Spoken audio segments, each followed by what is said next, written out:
नमस्कार, मैं doctor RP Sonkar, associate professor मनोविज्ञान विभाग, वसंत कन्या महाविद्यालय, काशी हिंदू विश्वविद्यालय। एक बार फिर आप सभी सम्मानित अभिभावकों और प्रिय विद्यार्थियों का हार्दिक स्वागत और अभिनंदन करता हूं।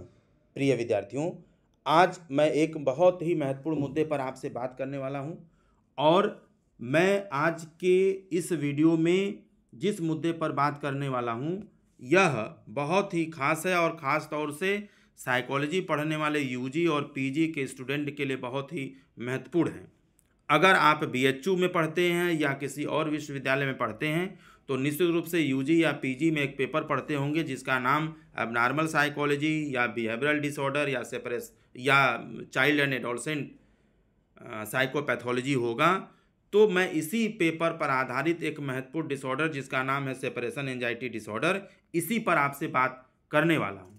लेकिन मैं आपको सेपरेशन एंजाइटी डिसऑर्डर से संबंधित कुछ चीज़ें बताऊं, इससे पहले मैं कुछ महत्वपूर्ण चीज़ों को आपको याद दिलाना चाहूँगा। सेपरेशन एंजाइटी डिसऑर्डर वास्तव में DSM-5 में इंट्रोड्यूस किया गया एक नया डिसऑर्डर है जिसकी चर्चा DSM-4 TR तक नहीं की गई थी। अगर मैं DSM-4 TR की बात करूं तो DSM-4 TR के एक्सिस सेकेंड में एक्सिस फर्स्ट में, जिसको क्लिनिकल सिंड्रोम कहा जाता है, क्लिनिकल सिंड्रोम में कई सारे साइकोलॉजिकल डिसऑर्डर्स को वर्गीकृत किया गया था और उसमें एक पार्ट था, एक कैटेगरी था जिसका नाम था एंजाइटी डिसऑर्डर। और इसी एंजाइटी डिसऑर्डर में DSM-4 TR में 5 अलग अलग तरह के डिसऑर्डर्स को वर्गीकृत किया गया था जो एंजाइटी डिसऑर्डर्स के प्रकार के रूप में जाना जाता था। मैं आपको याद दिला दूं, इसमें फोबिया था, ओसीडी था, ओसीडी मतलब ऑब्सेसिव कंपल्सिव डिसऑर्डर, जीएडी यानी generalize anxiety disorder, panic disorder और पीटीएसडी यानी पोस्ट ट्रॉमेटिक स्ट्रेस डिसऑर्डर को शामिल किया गया था। लेकिन अगर आप DSM-5 की क्राइटेरिया को देखिए तो DSM-5 की क्राइटेरिया को काफ़ी बदल दिया गया है और DSM-5 के सेक्शन सेकेंड में, अभी जो मैंने पिछला वीडियो बनाया था उसमें क्लासिफिकेशन ऑफ साइकोपैथोलॉजी के बारे में लगभग 1 घंटे का वीडियो बनाया है जहां पर आप क्लासिफिकेशन ऑफ साइकोपैथोलॉजी को बृहद रूप से, व्यापक तरीके से आप समझ सकते हैं। लेकिन मैं बहुत ही संक्षिप्त में यह बात आपको बता रहा हूं कि DSM-5 में जो परिवर्तन किया गया है एंजाइटी डिसऑर्डर्स वाले सेक्शन में, एंजाइटी डिसऑर्डर वाले कैटेगरी में, अब आप जो DSM-5 में एंजाइटी डिसऑर्डर देखेंगे उसमें फोबिया का नाम भी बदल दिया गया है, के साथ साथ ऑब्सेसिव कंपल्सिव डिसऑर्डर यानी OCD को बदल करके obsessive compulsive and related disorder कर दिया गया है, जबकि PTSD को बदल करके अब एक दूसरे कैटेगरी में रखा गया है जिसका नाम trauma and stress related disorder है। तो PTSD को बदल करके trauma and stress related disorder में रखा गया है। यहाँ पर और भी कई तरह की समस्याओं को समाहित किया गया है, जबकि obsessive compulsive and other related disorder में भी OCD से संबंधित अन्य तरह के कई डिसऑर्डर्स को, विकृतियों को, मनोवैज्ञानिक विकृतियों को समाहित किया गया है। अब एक नया चीज़ जो DSM-5 में आप देखेंगे उसमें 2 नए तरह के डिसऑर्डर्स को एंजाइटी डिसऑर्डर के अंतर्गत इंट्रोड्यूस किया गया है, जो आप DSM-4 TR तक जिसको नहीं देखते हैं, जिसका नाम है separation anxiety disorder and selective mutism disorder. तो मैं इसी में से एक नया डिसऑर्डर यानी सेपरेशन एंजाइटी डिसऑर्डर के बारे में आपसे बात करूंगा। मैं पुनः आपको दोहरा दूं कि सेपरेशन एंजाइटी डिसऑर्डर पीजी यानी साइकोलॉजी पीजी के सिलेबस में, किस पेपर के सिलेबस में, चाइल्ड एंड एडोलसेंट साइकोपैथोलॉजी, जो खास तौर से पीजी 3rd सेमेस्टर में पढ़ाया जाता है, उसमें एक टॉपिक है सेपरेशन एंजाइटी डिसऑर्डर। इसी पर मैं आज आपसे बात करने वाला हूं। मैं सेपरेशन एंजाइटी डिसऑर्डर के बारे में आपको कुछ बताऊं। ये स्लाइड है जो आप देख पा रहे हैं जिसमें सेपरेशन एंजाइटी डिसऑर्डर लिखा हुआ है और सेपरेशन एंजाइटी डिसऑर्डर से संबंधित एक इमेज है जो मैंने गूगल से लिया है। आप इसको वहां पर भी जा करके देख सकते हैं। और सेपरेशन एंजाइटी डिसऑर्डर को मैं बहुत ही संक्षिप्त में अगर परिभाषित किया गया है उसके आधार पर आपको समझाना चाहूँ। हालांकि आप स्लाइड में साफ साफ देख पा रहे हैं कि सेपरेशन एंजाइटी डिसऑर्डर एक ऐसा डिसऑर्डर होता है जहाँ पर किसी बच्चे में या किसी एडोलसेंट्स में, चाइल्ड एंड एडोलसेंट्स में उस समय एंजाइटी के लक्षण उत्पन्न हो जाते हैं जब वह मेजर अटैचमेंट फिगर से, यानी जिसके साथ बच्चा इमोशनली स्ट्रॉन्ग तरीके से जुड़ा रहता है, बहुत ही स्ट्रॉन्ग तरीके से सामवेगिक रूप से बच्चा जिन लोगों के साथ जुड़ा रहता है उनसे अलग, काल्पनिक रूप से अलग होने की सिचुएशन में या वास्तविक रूप में उन लोगों से अलग होने के सिचुएशन में चिंता के लक्षण उत्पन्न होते हैं, जिसका असर उसके डेली एक्टिविटीज में और डेवलपमेंटल टास्क में देखा जाता है। साथ ही साथ ऐसे बच्चों में स्कूल जाने से संबंधित भी कठिनाई महसूस होती है, या कई बार ऐसा देखा गया है कि बच्चे अपने माता पिता, भाई बहन, दादा दादी, नाना नानी या केयर गिवर जो भी जिनके साथ भी स्ट्रॉन्ग इमोशनल अटैचमेंट बच्चे में होता है, वह उनको छोड़ करके न तो स्कूल जाना चाहता है, न तो दोस्तों के साथ रहना चाहता है, न तो रिलेटिव्स के घर जाना चाहता है। यानी वो सारी परिस्थितियां जिनसे बच्चे को अपने मेजर अटैचमेंट फिगर यानी माता पिता, भाई बहन, चाचा चाची, दादा दादी, जिसको भी बहुत ज़्यादा वो मानता है, जिसके साथ भी उसका मेजर अटैचमेंट फिगर के साथ स्ट्रॉन्ग इमोशनल अटैचमेंट है, उनको छोड़ करके बिल्कुल भी नहीं जाना चाहता। इसीलिए ऐसे बच्चों को स्कूल भेजना काफ़ी परेशानी से भरा होता है। इसके साथ ही साथ आप इस स्लाइड में देखिएगा कि सेपरेशन एंजाइटी डिसऑर्डर के जो केसेस हैं, जो समस्याएं हैं, वो ज़्यादातर यंग चिल्ड्रेन में देखी जाती हैं जिनकी उम्र लगभग 3 साल के आसपास होती है। इसके साथ ही साथ इस तरह की समस्याओं की शुरुआत ज़्यादातर अर्ली प्री स्कूल एज में होता है, यानी 2.5-3 साल से लेकर के 4 साल के आसपास इस तरह की समस्याओं को हम सिग्निफिकेंटली डायग्नोज कर सकते हैं, जान सकते हैं। और साथ ही साथ कुछ ऐसे रिसर्च भी हैं, कुछ ऐसे केसेस हैं जिनके आधार पर यह कहा गया है कि सेपरेशन एंजाइटी डिसऑर्डर सिर्फ छोटे बच्चों में, यानी 3-4 साल से के करीब जो बच्चे होते हैं, सिर्फ उनमें ही नहीं पाया जाता है। कई बार इस तरह की समस्याएं टीनएजर्स में भी देखी जाती हैं, एडल्ट्स में भी देखी जाती हैं। और यही कारण है कि जो टीनएजर्स के बच्चे भी मेजर अटैचमेंट फिगर को नहीं छोड़ना चाहते। टीनएजर्स की बात अगर हम करें तो लगभग 19 ईयर्स और 19 ईयर्स का जो बच्चा होता है वह लगभग ग्रेजुएशन कंप्लीट करने की स्थिति में होता है, क्योंकि 17 साल में वो इंटरमीडिएट पास होता है। तो लगभग ग्रेजुएशन करने वाला जो बच्चा है उनमें भी सेपरेशन एंजाइटी डिसऑर्डर्स के जो केसेस हैं वो भी देखे गए हैं। और अगर इन बच्चों में, ग्रेजुएशन करने वाले बच्चे में भी सेपरेशन एंजाइटी डिसऑर्डर अगर डायग्नोस होता है या उनमें इसकी समस्या होती है, तो पढ़ाई के कारण यदि उसको घर छोड़ना पड़े, मेजर अटैचमेंट फिगर से दूर होना पड़े, तो उसके लिए बेहद चुनौतीपूर्ण होता है और किसी भी कीमत में वह घर नहीं छोड़ सकता, अपने लोगों को नहीं छोड़ सकता, माता पिता से दूर नहीं हो सकता है, या मेजर अटैचमेंट फिगर से दूर नहीं हो सकता है। वो एडमिशन होने के बावजूद भी पढ़ने के वजह से अपने घर को नहीं छोड़ सकता। तो खास तौर से इस तरह की समस्याएं होती हैं। या अगर एडल्ट्स में है तो उन्हें कुछ काम के लिए घर से बाहर अगर जाना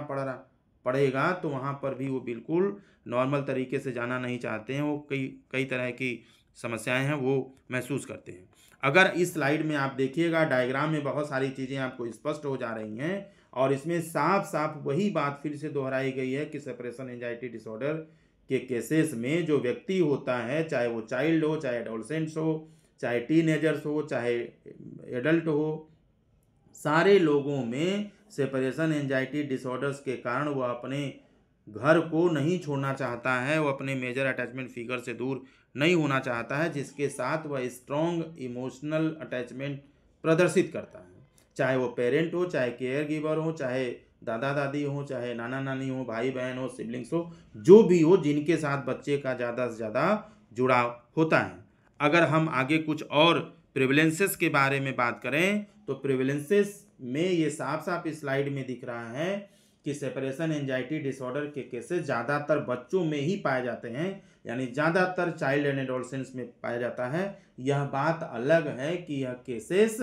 टीनेजर्स एंड एडल्ट्स में भी देखे जाते हैं। अगर बात हम 14 से 16 साल के उम्र के बीच करें तो लगभग 1.3% इसका प्रेवलेंस होता है, जबकि 7 से 11 साल के बच्चों में यह 4.1 यानी 4.1 to 4.7 के बीच पाया जाता है। 12 से 14 साल के बच्चों में इसका प्रेवलेंस 3.9 होता है, जबकि एडल्ट्स में अगर इसके प्रेवलेंस की बात करें तो 7% के आसपास होता है। मल्टीपल स्टडीज़, कई सारी स्टडीज़ में, शोधों में यह पाया गया है कि सेपरेशन एंजाइटी डिसऑर्डर्स के जो केसेस होते हैं यह महिलाओं में, लड़कियों में, पुरुषों और लड़कों की तुलना में ज़्यादा पाया जाता है। इस पर आप खुद काम करिएगा, क्योंकि मैं कारण बताने शुरू करूँगा तो बहुत ज़्यादा समय लग जाएगा। ये जेंडर डिफरेंसेस देखने को मिले हैं। साथ ही साथ मैं आपको सेपरेशन एंजाइटी डिसऑर्डर्स से संबंधित DSM-5 की क्राइटेरिया बताऊंगा। उससे पहले कुछ कॉमन सिम्टम्स के बारे में बात करते हैं जो सेपरेशन एंजाइटी डिसऑर्डर से संबंधित है और चाइल्ड एंड एडोलसेंट्स में ये सिम्टम्स देखने को मिलता है। सबसे पहला सिम्टम्स कि ऐसे बच्चों में अकेले होने से संबंधित डरावने सपने आते हैं जो देखा जाता है। साथ ही साथ जो दूसरा सामान्य लक्षण है कि ऐसे बच्चों में स्कूल जाने में कठिनाई होती है, वो साफ साफ स्कूल जाने से मना कर देते हैं, जिसके पीछे कोई वास्तविक डर नहीं होता है, कोई वास्तविक कारण नहीं होता है। साथ ही साथ ऐसे बच्चों को यदि फोर्सफुली स्कूल भेजा जाए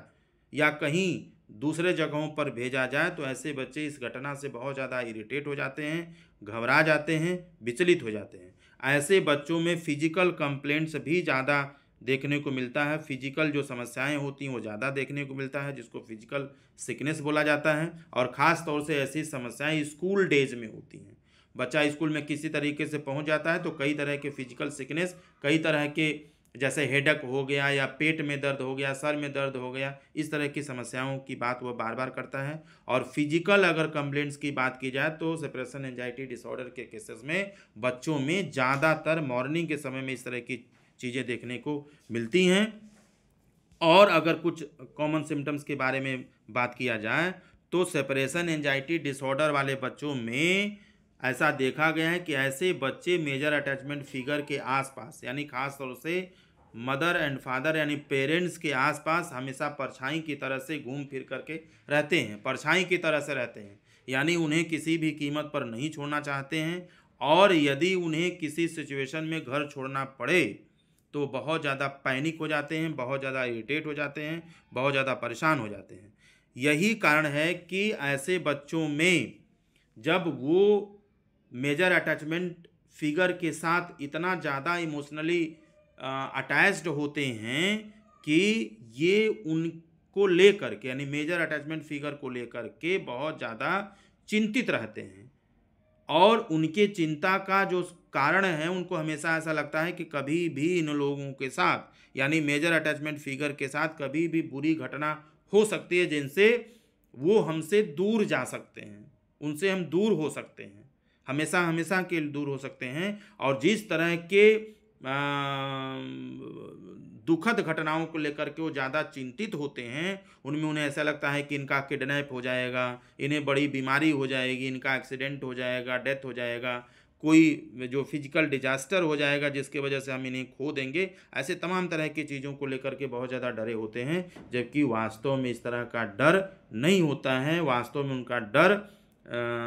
वास्तविक चीज़ों से संबंधित नहीं होता है। साथ ही साथ यह भी देखा गया है कि ऐसे बच्चे बिना मेजर अटैचमेंट फिगर के, बिना माता पिता के, अगर मैं माता पिता को खास मान रहा हूँ पेरेंट्स को, तो इनके बिना वो अकेले सो भी नहीं सकते हैं, अकेले घर में रह भी नहीं सकते हैं। और जैसा कि मैंने शुरू में बताया कि ऐसे बच्चों में फिजिकल कंप्लेंट्स में ज़्यादातर 2 तरह की समस्याएं होती हैं, जहां पर हेडेक यानी सर में दर्द और पेट में दर्द की शिकायत सेपरेशन एंजाइटी डिसऑर्डर से ग्रसित बच्चे ज़्यादातर करते हैं। तो ये चीज़ें, और इस स्लाइड में मुझे बताने की ज़रूरत नहीं है, कुछ इमोशनल सिम्टम्स आप सेपरेशन एंजाइटी डिसऑर्डर लिखा हुआ है, आप सिम्टम्स बिल्कुल साफ साफ पढ़ रहे हैं, सब सब आपको समझ में आ रहा है, मुझे बहुत ज़्यादा एक्सप्लेन करने की ज़रूरत नहीं है। तो ये कुछ सिम्टम्स बच्चों और किशोरों में यानी चाइल्ड एंड एडोलसेंट्स में इमोशनल सिम्टम्स के अंतर्गत आते हैं, जो सेपरेशन एंजाइटी डिसऑर्डर के केसेस में बच्चों में देखा जाता है। अगर हम आगे बात करें, थोड़ा जूम कर दे रहे हैं जिससे कि आप समझें, ये फिजिकल सिम्टम्स हैं जो सेपरेशन एंजाइटी डिसऑर्डर के केसेस में चाइल्ड एंड एडोलसेंट्स में देखा जाता है, जहाँ पर डिजीनेस है, नौसिया है, वोमिटिंग है, स्टमक पेन है, क्रैम्प्स है, मस्कुलर पेन है, पाल्पिटेशन है। ये तमाम तरह की चीज़ें फिजिकल कंप्लेंट्स के रूप में बच्चों में देखी जाती हैं। अगर हम आगे DSM 5th के क्राइटेरिया के आधार पर आपको सेपरेशन एंजाइटी डिसऑर्डर समझाऊं, तो DSM 5th में कुल कई क्राइटेरिया दिया गया है और सभी क्राइटेरिया में अलग अलग तरीके से बताने की कोशिश की गई है। अगर क्राइटेरिया ये आप देखें, मैं थोड़ा और जूम कर दूं जिससे कि आपको साफ साफ समझ में आ जाए। क्राइटेरिया ए में साफ साफ DSM 5th के क्राइटेरिया में साफ साफ लिखा गया है कि inappropriate and excessive fear concerning separation from major attachment figure, यानी मेजर अटैचमेंट फिगर के साथ सेपरेशन के कारण जो एक्सेसिव फियर इन लोगों में आता है, जो चिंता के लक्षण उत्पन्न होते हैं, यह निश्चित रूप से चिंताजनक होती है और उनके डेली रूटीन में, एक्टिविटीज़ में तमाम तरह की समस्याएं उत्पन्न करती हैं। और ऐसे DSM 5 के क्राइटेरिया ए में कुल 8 अलग अलग लक्षणों की बात की गई है, जिनमें से सेपरेशन एंजाइटी डिसऑर्डर को सिग्निफिकेंटली डायग्नोज करने के लिए कुल कम से कम 3 लक्षणों का पाया जाना बहुत ज़रूरी है। आप लक्षण थोड़ा मैं और जूम कर रहा हूँ जिससे कि आप इसको देख पाएँ। पहले वाले में साफ साफ लिखा है एक्सपीरियंसिंग सेपरेशन फ्रॉम होम और MAF, यानी ऐसे बच्चों में एक्सेसिव फियर होना चाहिए। किसके वजह से? घर छोड़ने की वजह से। माता पिता या कोई और केयर गिवर है या मेजर अटैचमेंट फिगर है, उनसे दूर होने पर एक्सेसिव फियर होना चाहिए। ठीक है, ये इसके लक्षण होने चाहिए। दूसरा साफ साफ लिखा गया है excessive worry about losing MAF, यानी मेजर अटैचमेंट के से संबंधित कि कुछ भी इन्हें हो सकता है। जैसे मैं थोड़ी देर पहले आपको बता रहा था कि कोई बड़ी बीमारी हो जाएगी, एक्सीडेंट हो जाएगा, कोई चोट लग जाएगा, डिजास्टर हो जाएगा, तमाम तरह के वजहों से एक्सेसिव वरी होना, जहाँ पर ऐसा डर होना कि ये हमसे दूर हो जाएंगे, इनसे हम मिल नहीं पाएंगे। ठीक है, तो ये लक्षण होना चाहिए। या excessive worry about experiencing unwanted event, ऐसा सोच करके बच्चों का परेशान हो जाना कि कभी भी मेजर अटैचमेंट फिगर के साथ अनवांटेड घटनाएं हो सकती हैं। इनका किडनैप हो सकता है, एक्सीडेंट हो सकता है, बहुत बड़ी बीमारी हो सकती है, तो ये हो सकता है सिम्टम। या चौथा में आप देखेंगे refuse to go out away from home, घर से जैसे ही बाहर जाने की बात हुई, चाहे उन्हें बाहर जाना हुआ या मेजर अटैचमेंट फिगर को घर से बाहर जाना हुआ जहाँ पर सेपरेशन हो रहा है, उन सिचुएशन में मना कर देना। आप भी बाहर नहीं जाओगे, मैं भी अकेले नहीं जाऊंगा, जाना है तो दोनों जाएंगे, नहीं जाना है तो दोनों रहेंगे। तो इस तरह के सिचुएशन, इस तरह के लक्षण होना चाहिए। पांचवें अगर सिम्टम को देखिए आप, excessive worry about being alone, हमेशा अकेले रहने में एक्सेसिव वरी ऐसे बच्चे फील करते हैं। अगर छठवें सिम्टम की बात किया जाए, क्राइटेरिया की बात किया जाए, तो refuse to sleep from home without him, यानी घर पर अकेले रहने में भी कठिनाई होती है और घर पे बिना MAF के सोने में भी ऐसे बच्चों को कठिनाई होती है, इसलिए वो रिफ्यूज़ कर देते हैं, अकेले रह नहीं पाना, अकेले नींद नहीं आना। ठीक है, और नाइटमेयर्स, स्कैरी ड्रीम्स, डरावने सपने देखना और उस सपने में हमेशा मेजर अटैचमेंट फिगर्स को खोते हुए, दूर होते हुए सपने देखना। और आठवां अगर आप देखें तो इसमें साफ साफ repeated complaints of physical symptoms, headache हो गया, नौसिया हो गया, वोमिटिंग हो गया, स्टमक पेन हो गया, और ख़ास तौर से हेडेक एंड स्टमक पेन जैसी शिकायत होनी चाहिए। तो ये मैं 8 अलग अलग सिम्टम्स के बारे में आपको दिखाया कि क्राइटेरिया ए में, DSM 5th के क्राइटेरिया ए में कुल 8 अलग अलग तरह के सिम्टम्स की बात की गई, जिनमें significant separation anxiety disorder diagnose होने के लिए कम से कम 3 लक्षण का होना बहुत ज़रूरी है। अगर हम DSM 5th के कुछ और क्राइटेरिया की बात करें तो क्राइटेरिया बी में साफ साफ लिखा गया है कि सिर्फ 8 में से 3 लक्षणों का पाया जाना ही महत्वपूर्ण नहीं है, बल्कि इन कम से कम 3 लक्षणों का कितने समय तक, एटलीस्ट 4 वीक्स, कम से कम 4 सप्ताह तक लगातार कंसिस्टेंटली बना रहना भी जरूरी है अगर उसे सेपरेशन एंजाइटी डिसऑर्डर का केस मानना है। और ये जो मैं बात कर रहा हूँ ये चाइल्ड एंड एडोलसेंट्स में है, यानी चाइल्ड एंड एडोलसेंट्स में सेपरेशन एंजाइटी डिसऑर्डर्स के लिए मिनिमम ड्यूरेशन कितना होना चाहिए, कम से कम 4 सप्ताह होना चाहिए। कम से कम 4 सप्ताह यानी लगभग 1 महीना होना चाहिए। जबकि अगर एडल्ट्स के लिए अगर हम ड्यूरेशन की बात करें तो कम से कम 6 महीने तक इनके लक्षण लगातार बने रहने चाहिए। अब क्राइटेरिया सी की बात करें तो क्राइटेरिया सी जो है इसमें साफ साफ लिखा गया है कि सेपरेशन एंजाइटी डिसऑर्डर्स का जो प्रभाव है, जो इम्पेयरमेंट है, जो दुष्परिणाम है, जो डिसफंक्शंस हैं, यह सिर्फ किसी एक विशेष एरिया संबंधित नहीं होना चाहिए, बल्कि significant distress impairment mainly in social, academic and occupational functioning, यानी इसका असर जो है यह सोशल एक्टिविटीज़ में भी देखना चाहिए, यह एकेडमिक एस्पेक्ट में भी यह दिखना चाहिए, ऑक्यूपेशनल एरिया में भी इसका इम्पेयरमेंट निश्चित रूप से देखना चाहिए। यानी सेपरेशन एंजाइटी डिसऑर्डर अगर किसी बच्चे में है, किसी एडल्ट में है, किसी एडोलसेंस में है, तो इसका असर चौतरफा होना, चारों तरफ होना चाहिए, चाहे सोशल एक्टिविटीज़ में हो, चाहे एकेडमिक एक्टिविटीज़ हो, चाहे ऑक्यूपेशनल एक्टिविटीज़ हो, हर जगह इनके वजह से इम्पेयरमेंट साफ साफ दिखना चाहिए, तब इसे सेपरेशन एंजाइटी डिसऑर्डर का केस माना जाएगा। और क्राइटेरिया डी में यदि आप देखें तो साफ साफ लिखा गया है कि सेपरेशन एंजाइटी डिसऑर्डर्स जो है यह किसी और तरह के मेंटल डिसऑर्डर्स के प्रेजेंस में बेटर तरीके से एक्सप्लेन नहीं किया जा सकता। यानी अगर सेपरेशन एंजाइटी डिसऑर्डर को सिग्निफिकेंटली अगर हम डायग्नोज करना चाहते हैं तो यह इसके साथ किसी और तरह का जो मेंटल डिसऑर्डर्स हैं वो नहीं होना चाहिए। यानी साफ साफ सिम्टम्स किसके वजह से होने चाहिए, इम्पेयरमेंट किसके वजह से होने चाहिए, सिर्फ और सिर्फ सेपरेशन एंजाइटी डिसऑर्डर्स के कारण होना चाहिए। अब अगर हम कुछ महत्वपूर्ण कारणों के बारे में बात करें तो कई सारे कारण हो सकते हैं जिनको मैं बहुत ही संक्षिप्त रूप में बात करूंगा। मेजर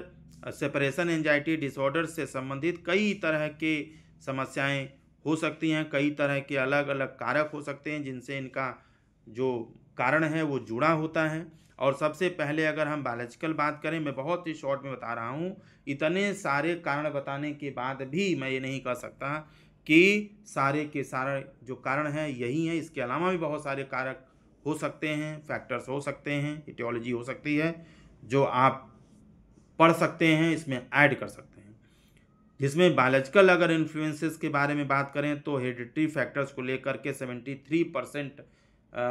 लोगों का 73% केसेस में हेरिडिटरी जो फैक्टर्स हैं वो पाया गया है। इसके साथ साथ ब्रेन में होने वाली पैथोलॉजी से कनेक्टेड हो सकता है और लेवल ऑफ न्यूरोट्रांसमीटर्स भी इससे बहुत ही क्लोज रूप से जो है जुड़ा हुआ है। यानी हेरिडिटरी फैक्टर्स हो गया, ब्रेन पैथोलॉजी हो गया और न्यूरोट्रांसमीटर्स का लेवल। इसके अलावा भी बायोलॉजिकल में कुछ और भी कारण हैं जो इसके साथ जुड़े हैं, मैं बहुत ही संक्षिप्त में आपको बता रहा हूँ। इसके साथ ही साथ जो चेंजेस इन इन्वायरमेंट, कई बार ऐसा देखा गया है कि सेपरेशन एंजाइटी डिसऑर्डर्स बच्चों में इसलिए भी हो जाता है क्योंकि इन्वायरमेंट में फ्रिक्वेंटली चेंज होता है, ठीक है। और इन्वायरमेंट का मतलब मैं फिजिकल इन्वायरमेंट की बात नहीं कर रहा हूँ, physical environment along with psychological environment, social environment. तो यहाँ पर जैसे डेथ ऑफ क्लोज या डाइवोर्स होना या होम स्कूल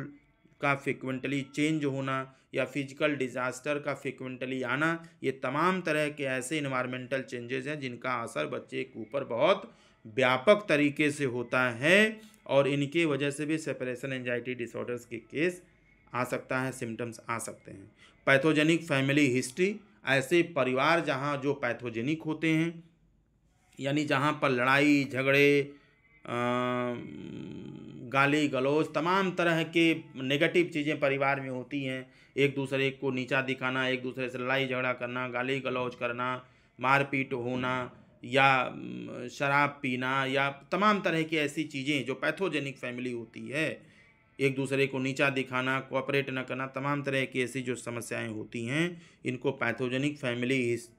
बोला जाता है। तो पैथोजेनिक फैमिली में पल रहे बच्चों में सेपरेशन एंजाइटी डिसऑर्डर्स के केसेस के पाए जाने की संभावना बढ़ जाती है। इसके अलावा स्ट्रेसफुल लाइफ इवेंट्स भी इसका एक महत्वपूर्ण कारक होता है, यानी किसी बच्चे के जीवन में, किसी एडल्ट के, एडोलसेंट्स के जीवन में तमाम तरह के स्ट्रेसफुल सिचुएशंस का एक सीरीज में बने रहना, एक समस्याएं ख़त्म नहीं हुई कि दूसरा तो तीसरा, और कई बार कई अलग अलग तरह की बड़ी बड़ी समस्याएं एक साथ आ जाना।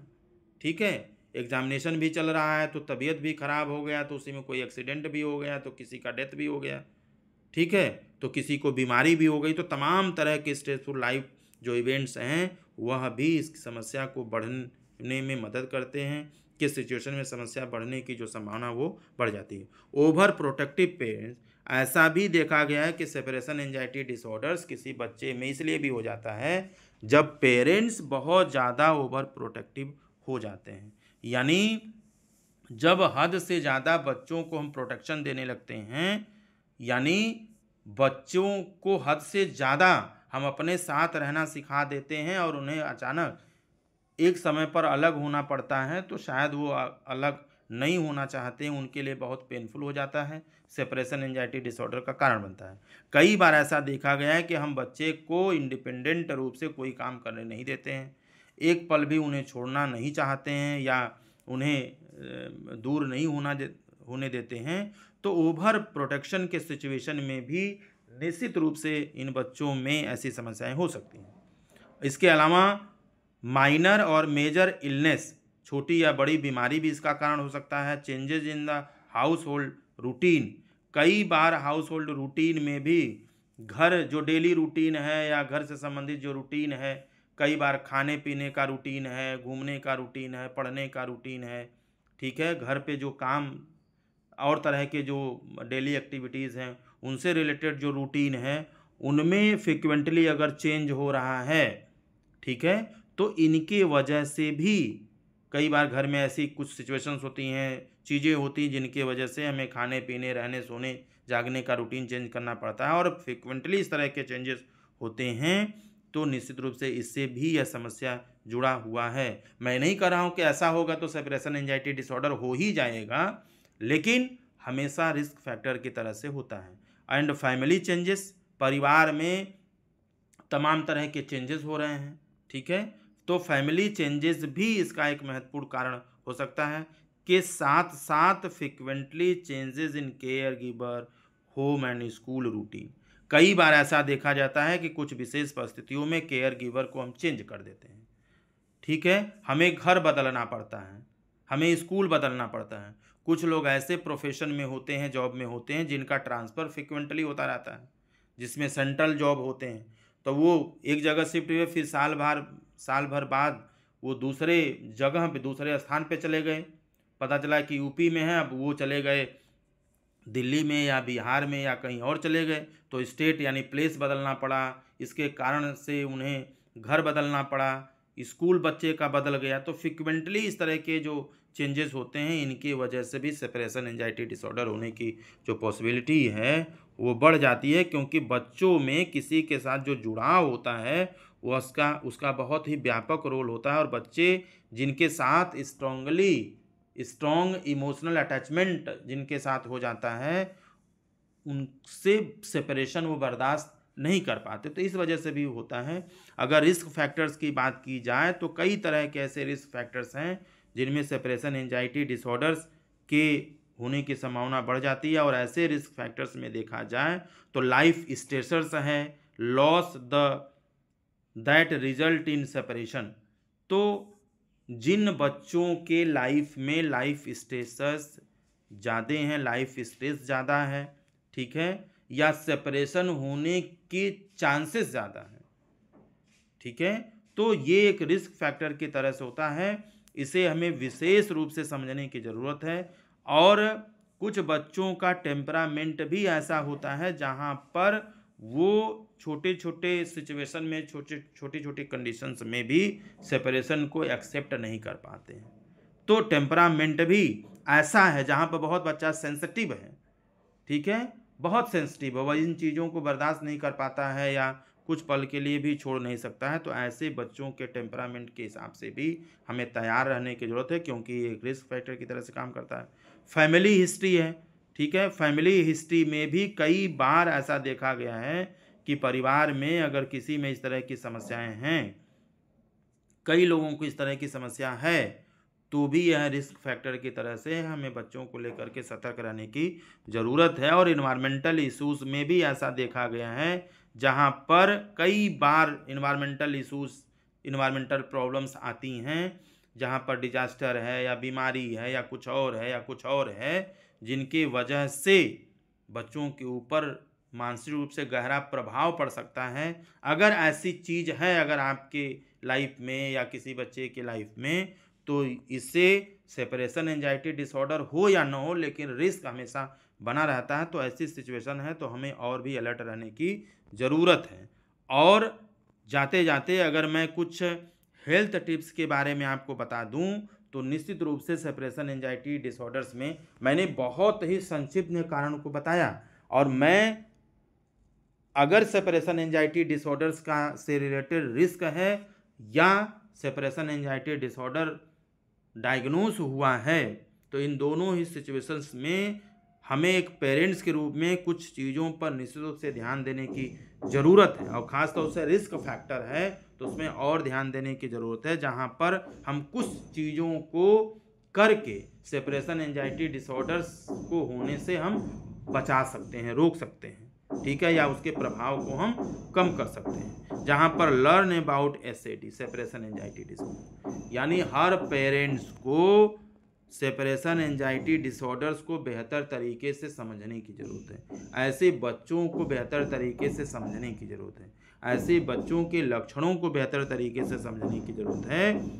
जिससे कि हम उसको, बच्चे को बेहतर तरीके से समझ पाएँ, उसकी समस्याओं को बेहतर तरीके से समझ पाएँ। और इसके लिए आप जो काउंसलर हैं उनसे भी मिल सकते हैं, जो एक्सपर्ट्स हैं उनसे भी बात कर सकते हैं, बच्चे को उनके साथ आप मिला सकते हैं, बात कर सकते हैं। अवेयरनेस सीधे सीधे ये बहुत ज़रूरी है। दूसरा अगर महत्वपूर्ण टिप के बारे में बात करूं मैं, तो listen to and respect your child's feeling. अपने बच्चे को सुनने की क्षमता और उनके किसी भी तरह के बात को, फीलिंग्स को रेस्पेक्ट करना, यानी बच्चा चाहे जितना भी फालतू बात क्यों न कर रहा हो, इरेशनल बात क्यों न कह रहा हो, अगर आपको लगता है बच्चा बकवास ही कर रहा है या कोई फालतू बात कर रहा है या उसमें कोई बहुत बड़ी चीज़ नहीं है, बिना मतलब का बात कर रहा है, तो भी आप उस बच्चे के फीलिंग्स को रेस्पेक्ट करेंगे, उसको सही तरीके से लेंगे, उसको पूरा सुनेंगे, समझने की कोशिश करेंगे। क्योंकि कई बार बच्चों की बातों को, क्योंकि मुझे ऐसा लगता है कि आपके लिए लॉजिकल बात करना जितना ज़्यादा ज़रूरी है, उतना ही बच्चों का बकवास करना या छोटी छोटी बातों को शेयर करना बहुत ही ज़रूरी होता है, महत्वपूर्ण होता है। तो इन पर हमें ध्यान देने की ज़रूरत है। टॉक अबाउट द इशू, जो बच्चे की समस्या है उस पर हमें ज़्यादा समय देने की ज़रूरत है, उस पर बात करने की ज़रूरत है, उनको कई तरह के चॉइसेस ऑफ़र देने की ज़रूरत है, उन्हें कई तरह के चीज़ों में इन्वॉल्व करने के लिए अलग अलग तरह के विकल्पों को खुला रखना चाहिए। और साथ ही साथ support the child's participation in activity, ऐसे बच्चों को सपोर्ट करने की ज़रूरत है जिससे कि वह छोटे से बड़े कामों में पार्टिसिपेट कर पाए। तो सपोर्ट करना, मोटिवेट करना, जिससे कि बच्चा अलग अलग तरह की एक्टिविटीज़ में हिस्सा ले सके, उसको उसमें भाग ले सके, उसमें उसको समझ सके। और साथ ही साथ बच्चे के एक छोटे से छोटे एफर्ट को भी आपको अप्रिसिएट करने की ज़रूरत है, उसे प्रेस करने की ज़रूरत है, जिससे बच्चा मोटिवेट हो सके, धीरे धीरे धीरे उन चीज़ों में इन्वॉल्वमेंट उसका बढ़ सके। साथ ही साथ एक टीचर्स के लिए भी यह बहुत ही महत्वपूर्ण है कि वह अपने आप को बेहतर तरीके से बच्चे के साथ पेश करे और बच्चे को पढ़ाई के दौरान खिलौने का या स्नैक्स वगैरह का भी इस्तेमाल करे, जिससे बच्चा एकेडमिक एक्टिविटीज़ के साथ साधारण तरीके से बेहतर तरीके से जुड़ सके। और इसके साथ ही साथ यदि आप पेरेंट हैं तो offer to have the parents stay awhile, आप बच्चे के साथ थोड़ा रुकिए, थोड़ा जैसे मान लीजिए अगर आप स्कूल बच्चे को छोड़ रहे हैं तो निश्चित रूप से थोड़ा समय बच्चे के साथ रहिए, 1 मिनट ही सही 2 मिनट ही सही, आप थोड़ी देर के लिए इंतज़ार करके बच्चे के साथ रुक करके फिर उसको आप छोड़ करके आएंगे। तो ये छोटी छोटी चीज़ें हैं जो निश्चित रूप में बच्चे के अंदर सेपरेशन एंजाइटी डिसऑर्डर के जो सिम्टम्स हैं उनको कम करता है। और इसके इतना ही नहीं, साथ ही साथ स्टेबलिश the habitual for the parents living the child, आप यह व्यवहार में लाइए कि बच्चे को छोटी छोटी जो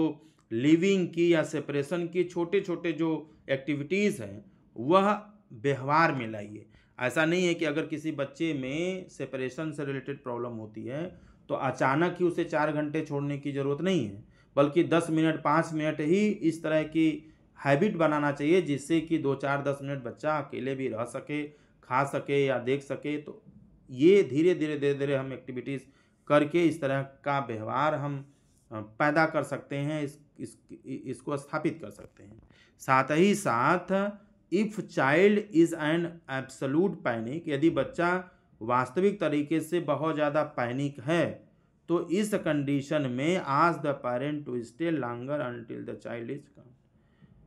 आप इस सिचुएशन में बच्चा अगर पहले ही से उसका टेम्परामेंट ही ऐसा है, वह बहुत ज़्यादा पैनिक हो जाता है, परेशान हो जाता है, तो उस सिचुएशन में अगर आपको बच्चे को थोड़ी देर के लिए छोड़ना है तो निश्चित रूप से बच्चा रोएगा, वो अकेले नहीं रहना चाहेगा, जिद करेगा कि हम यहाँ नहीं रुकेंगे। तो उस सिचुएशन में आपको बच्चे के पास तब तक रहना है जब तक कि बच्चा थोड़ा नॉर्मल न हो जाए। कई बार ऐसा देखा गया है कि हम जब बच्चे को स्कूल छोड़ने जाते हैं तो बच्चे को जब छोड़ करके हम आते हैं तो वो रोने लगता है, वो बार बार लिपट जाता है,